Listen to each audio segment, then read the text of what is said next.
في التحديث الجديد لأجهزة أبل 10.3 سووا حركة وايد حلوة. إذا ضاعت واحدة من السماعات عندك شو تسوي؟ الحين راح نوريكم طريقة وشون تطلعها إذا ضاعت منك ما تدري وين مكانها.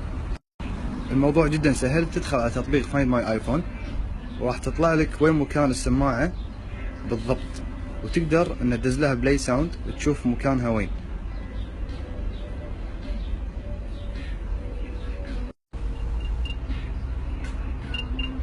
الحين قاعد اطلع صوت عشان تعرف مكانها، تقدر تشوفها بالخريطة بالضبط وين هي،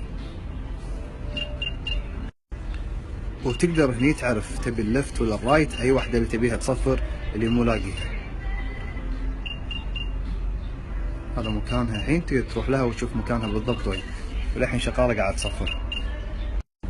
الحين ضاعت منك السماعة راح تحصلها عن طريق هذا التطبيق Find My iPhone. كل اللي عليك